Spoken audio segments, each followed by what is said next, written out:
In section 4 here of Unit 8, we're going to graph rational functions by identifying key features of them. Now, in intermediate algebra, you did some graphing of rational functions. We're going to get a little more complex and go into a little more detail than you did in that class. And there's a lot of things we need to identify here. So if you notice the directions state to identify any holes, state any vertical asymptotes, state the horizontal asymptote, find the domain of each, and then sketch the graph by making a table of values. Now, basically what a rational function is we have variables in denominators. Sometimes you might have variables in the numerator, sometimes you might not. Okay, so let's look at number 1 right here. F of x equals negative 4 over x. So what I would do is I'm going to rewrite this as f of x. I'm going to put that negative sign up with the top. So we have negative 4 over x. So first thing, it says holes first. I'm going to start out with any vertical asymptotes, and that comes from the denominator equal to 0, or setting the denominator equal to 0 and solve for x. So and solve. Now this one's pretty simple here. We just have an x down there, so if I take this denominator, so for my vertical asymptote, I'm going to set the denominator equal to 0 and solve. Well, that's just an x down there. Just to look over here at number 2, you would have to set negative 2x plus 6 equal to 0, and then solve that. Subtract 6, divide by negative 2. Okay, so that's where the vertical asymptote is going to appear. And why there's a vertical asymptote is it makes the function undefined. So at x equals 0, there's a vertical asymptote. Holes, or the first thing here, holes occur when you can factor and you have factors canceling out. Okay, so I'm just going to put factors that cancel is where holes occur. Now, this one does not have any, we can't factor, but when you start to get binomials or trinomials, you might get an x to cancel, you could get an x minus 2 to cancel if you factor top and bottom, and things like that. So this one would have none. Okay, then horizontal asymptotes. Horizontal asymptotes, if you want to write this down in your notes, a horizontal asymptote, they occur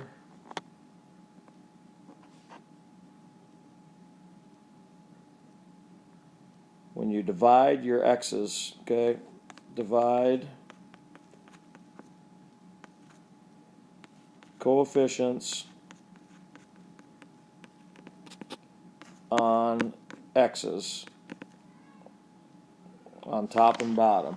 Okay, now, if you notice on this particular one, we don't have an x on the top up here. Okay, but when you get down, for instance, right here, you'd have a 1 in front of that x. I'd have 1 over negative 3, so it would be negative 1/3. So this one doesn't have any, so that means the horizontal asymptote horizontal line is going to occur at y equals 0. Okay, so if I draw in my horizontal and vertical, well, actually, let's find the domain first. Domain is what x can be. Okay, if you remember from what you've learned about domain in algebra, domain is what x can be. X can be any real number, so all reals, except what makes the denominator 0. That's what we call an excluded values. All reals except, in this case, 0. And it's always going to kind of match up with wherever that vertical asymptote is going to appear, because that's what makes the denominator 0 and makes things undefined. Alright, so if we start graphing this,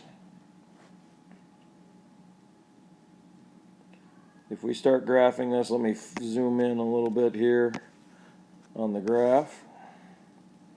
We've got a horizontal asymptote, or a vertical asymptote, right here at x equals 0, which is on the y-axis.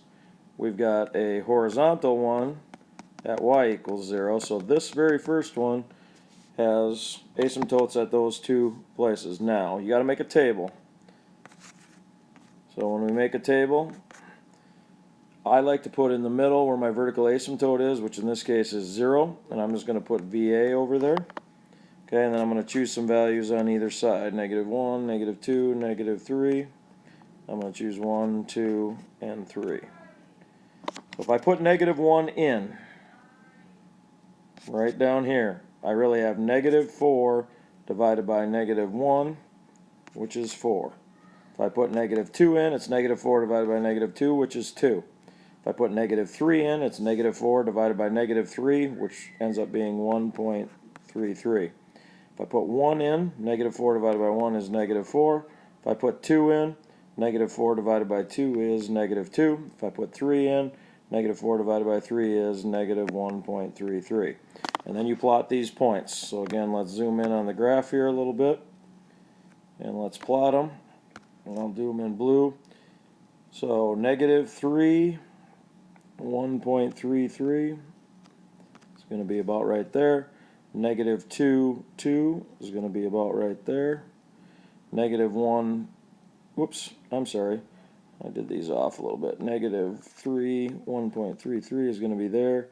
-2, 2 is going to be there. -1, 3 is going to be there. And what's going to happen is that graph's going to get close to the vertical asymptote. It's going to get close to the horizontal but never touch it. On the other side, it's very similar. At 1, we're at we're at 4. Sorry, that was supposed to be at -1, 4. At 1, we're at -4. At 2, we're at -2. At 3, we're at -1.33. So -3 1/3. And it's kind of going to look like this. Do not draw it across your asymptotes. Okay, and we call that a hyperbola.